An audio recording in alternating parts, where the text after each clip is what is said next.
A mensagem de despedida de Dimitri Payet, publicada nesta quarta-feira, representa o epílogo elegante de um dos capítulos mais complexos e repletos de contrastes da história recente do Vasco da Gama. A sua chegada, em agosto de 2023, foi um evento de proporções globais, um sopro de esperança e glamour em um momento de aflição, injetando uma dose de sonho em uma torcida que precisava desesperadamente voltar a acreditar. Contudo, sua partida, embora amigável e marcada por palavras de carinho, sela o fim de uma aposta de altíssimo risco cujo retorno em campo, infelizmente, ficou muito aquém do investimento e da expectativa gerada.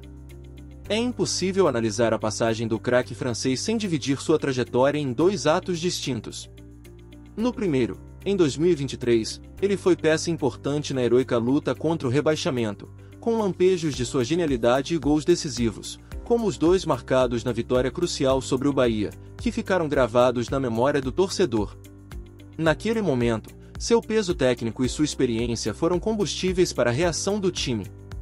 O segundo ato, em 2025, foi uma história completamente diferente. As atuações se tornaram esporádicas e apagadas, as lesões apareceram com mais frequência e o brilho de sua magia pareceu se esvair em meio à intensidade do calendário brasileiro. Os números de 2025 são cruéis e expõem a realidade. Em 17 jogos, foi titular em apenas 4, não marcou um único gol e deu 3 assistências. Para um jogador que detinha o segundo maior salário do elenco, na casa de R$1,3 milhão mensais, a relação custo-benefício se tornou insustentável. A percepção da torcida, capturada em enquetes que classificaram sua passagem como decepcionante, reflete essa frustração coletiva. Não se questiona o talento de Payet, este é inegável e o coloca em uma prateleira de elite no futebol mundial. O que se debate é a sua incapacidade de traduzir esse talento em performance regular e decisiva com a camisa do Vasco, especialmente na atual temporada. A rescisão amigável, portanto, foi a solução mais inteligente e digna para todas as partes. Para o clube, representou um alívio financeiro gigantesco, liberando uma fatia expressiva da folha salarial que agora pode ser reinvestida de forma mais estratégica na montagem do elenco. Para o jogador, permitiu uma saída pela porta da frente, sem o desgaste de um litígio e com a oportunidade de deixar uma mensagem de afeto, como a que publicou, na qual se declara carioca e promete um até breve. Sua classe na despedida é um ponto a ser elogiado e que deixa uma impressão final mais positiva do que seu desempenho recente em campo. O adeus de Dimitri Payet, com sua mensagem de carinho, fecha um capítulo de forma digna. É o fim de uma aposta de alto risco que não trouxe o retorno esportivo esperado. Agora, com o espaço financeiro criado pela sua saída, a prioridade máxima da diretoria se volta para a consolidação dos pilares que, de fato, sustentam o time em campo. Enquanto uma estrela se despede, o clube corre para garantir a permanência daquela que se tornou a muralha e a grande segurança da equipe. E a próxima notícia é sobre o final feliz de uma longa e angustiante novela. A saída de Dimitri Payet abriu um vácuo no topo da folha salarial do Vasco, mas a diretoria agiu com uma rapidez e uma clareza de propósito admiráveis para preenchê-lo, não com outra aposta de risco, mas com a consolidação de um de seus maiores e mais incontestáveis pilares. O encaminhamento da renovação de contrato do goleiro Léo Jardim até o final de 2030 é, talvez, o ato de gestão mais significativo deste novo momento do clube. É a antítese perfeita do capítulo que se encerrou com o francês. Enquanto um jogador de alto custo e baixo retorno se despede, o clube faz um investimento ainda mais robusto e de longuíssimo prazo naquele que, com méritos e performances espetaculares, se tornou a grande segurança da equipe e um ídolo da torcida. Um contrato com validade até 2030 é uma raridade e um statement poderoso no volátil futebol brasileiro. Ele transcende uma simples renovação, é um pacto de confiança mútua, um projeto de vida para o atleta e um atestado de planejamento para o clube. Ao oferecer um vínculo desta magnitude, o Vasco sinaliza para Léo Jardim, para o elenco e para o mercado que ele não é apenas o goleiro titular, mas a fundação sobre a qual o futuro do time será construído.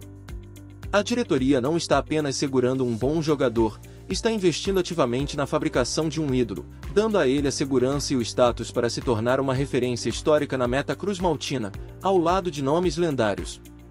O novo salário, que o coloca entre os goleiros mais bem pagos do Brasil, É o reconhecimento financeiro justo para um atleta cujo valor técnico e de liderança se provou inestimável.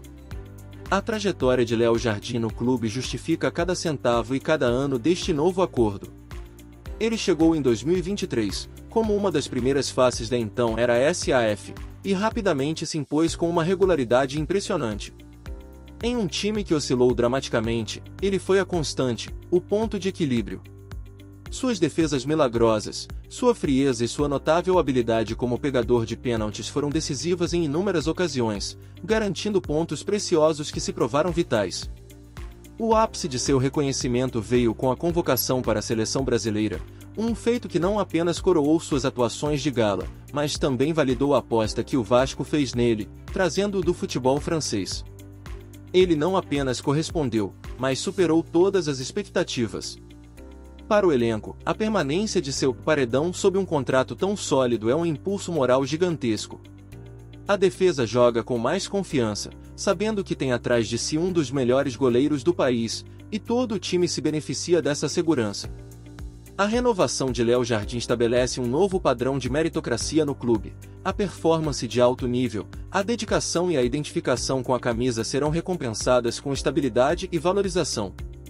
É a mensagem de que o Vasco, agora, cuida bem de quem cuida bem do Vasco.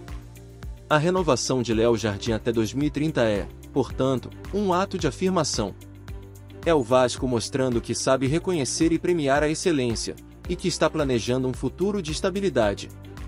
Um movimento desta magnitude, que compromete recursos significativos por tantos anos, só pode ser executado por uma gestão que tem plena confiança em sua própria capacidade de governança e na solidez do caminho que está trilhando. E essa busca por um caminho sólido e seguro é, justamente, a tônica do discurso do nosso presidente sobre o tema mais crucial dos bastidores do clube, a venda da SAF. A insistência do presidente Pedrinho em reforçar a necessidade de cautela na busca por um novo investidor para a SAF do Vasco não é um ato de redundância, mas sim a consolidação de uma doutrina de governança que visa proteger o clube de si mesmo e das armadilhas do passado. A sua carta, abrindo o relatório financeiro do clube associativo, serve como um documento oficial que estabelece os princípios norteadores deste processo: responsabilidade, rigor e o respeito à história centenária do Vasco da Gama. É um recado direto à torcida ansiosa, aos conselheiros, principalmente, ao mercado. A invocação contínua da lição que não pode ser ignorada, referente ao episódio com as 777 partners, é o pilar que sustenta toda a sua argumentação.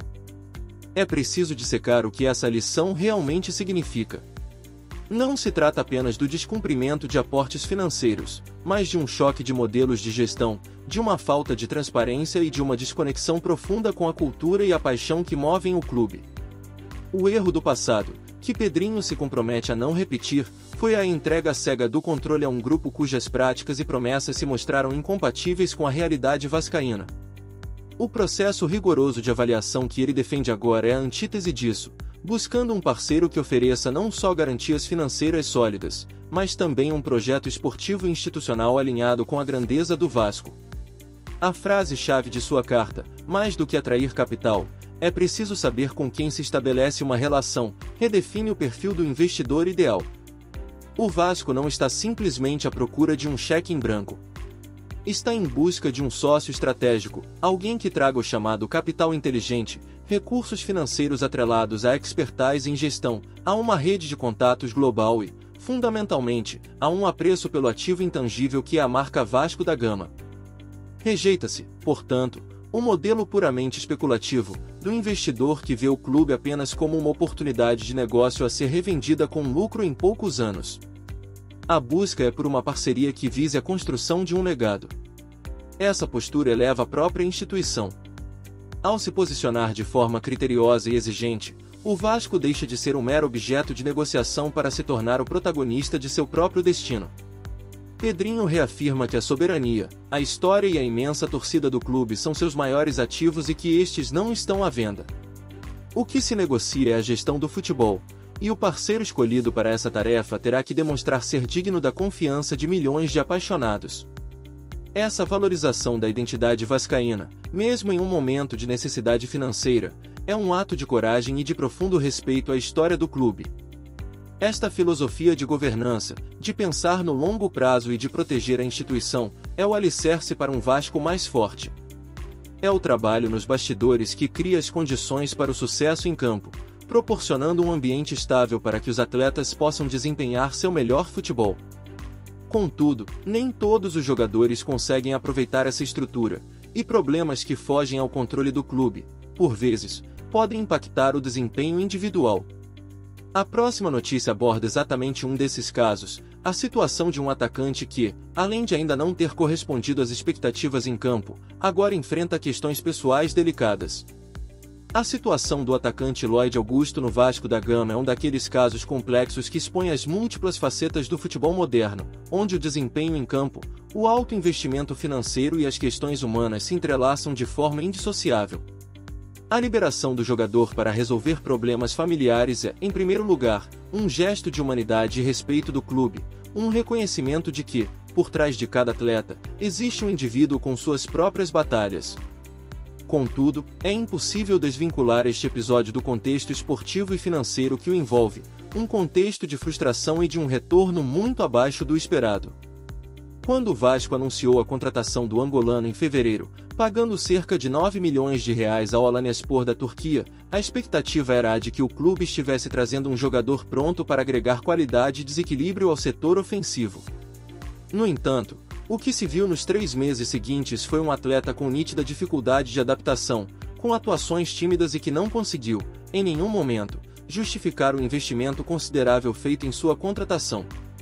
Os números são um reflexo fiel dessa dificuldade. Em 14 jogos, não marcou um único gol, tornando-se, de forma precoce e infeliz, um dos alvos dos protestos da torcida.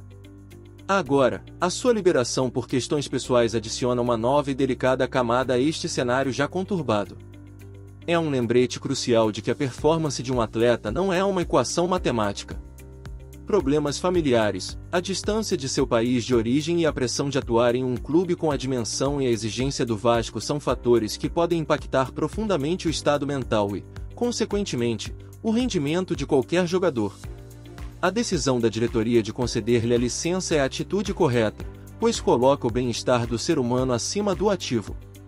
A esperança é que, ao resolver suas questões pessoais, Lloyd Augusto possa reencontrar a paz de espírito necessária para, quem sabe, mostrar o futebol que motivou sua contratação. Contudo, o clube fica diante de um dilema. Com um contrato longo, válido até o final de 2027, e um alto investimento já realizado, o Vasco não pode simplesmente ignorar a situação. O atacante hoje representa um ativo de alto custo e baixo retorno, e sua ausência, somada ao seu desempenho insatisfatório, apenas intensifica a necessidade urgente de o clube ir ao mercado em busca de novos reforços para as pontas. A diretoria terá que avaliar, no futuro, qual o melhor caminho: insistir na recuperação do jogador, apostando que a fase ruim é passageira, ou buscar uma alternativa de mercado, como um empréstimo ou até uma venda, para tentar minimizar o prejuízo financeiro. Ao final deste dia de notícias intensas, a situação de Lloyd Augusto serve como um contraponto realista. Vimos o fim de um ciclo com a despedida elegante de Payet. Celebramos a construção de um pilar para a próxima década com a renovação histórica de Léo Jardim. Ouvimos a promessa de um futuro mais seguro com o discurso responsável do presidente Pedrinho sobre a SAF. E, por fim, o caso do atacante angolano nos lembra que, mesmo com o melhor planejamento, o futebol é feito de pessoas e de imprevistos. O balanço do dia, no entanto, é claro. O Vasco está virando páginas, consolidando suas fortalezas e estabelecendo uma governança mais sólida, ainda que precise lidar com os desafios e as frustrações que são inerentes ao caminho da reconstrução. E aí, nação vascaína? Que dia! Fomos do adeus de um craque à renovação de um ídolo, passando pelos bastidores da SAF e os problemas do elenco. Um verdadeiro raio-x do nosso Vascão. Agora, a palavra final é de vocês. Quero ver o que a torcida está pensando. Sobre o adeus de Payet, como você vai se lembrar da passagem do francês pelo Vasco? Pela genialidade e ajuda na luta contra o rebaixamento em 2023 ou pela grande decepção em 2025? Sobre a renovação de Léo Jardim, Com um contrato até 2031 dos maiores salários do Brasil, Léo Jardim já pode ser considerado o maior ídolo do Vasco em atividade? Sim ou não? Sobre o recado do presidente Pedrinho, você confia que esta diretoria vai ter a paciência e a competência para encontrar o parceiro ideal para a nossa SAF, mesmo que isso demore um pouco mais? E sobre a situação do Lloyd Augusto, o que o Vasco deve fazer com ele? Ter paciência, esperar que ele resolva os problemas pessoais e dar uma nova chance, ou já buscar um novo clube para o atacante, tentando recuperar o investimento? Quero ler a opinião de cada um de vocês nos comentários. Vamos fazer o maior e mais respeitoso debate vascaíno da internet. E se você ficou com a gente até o final, se curtiu essa análise completa, não se esqueça de dar aquela força para o nosso trabalho continuar. Deixe aquele like para celebrar a renovação do nosso paredão e mostrar a força da nossa torcida. Se inscreve no canal se você ainda não faz parte da nossa família e ative o sininho para não perder nada do nosso gigante. E o mais importante, comenta muito. Sua opinião é o que faz a nossa comunidade ser tão forte. Um forte abraço e saudações cruzmaltinas.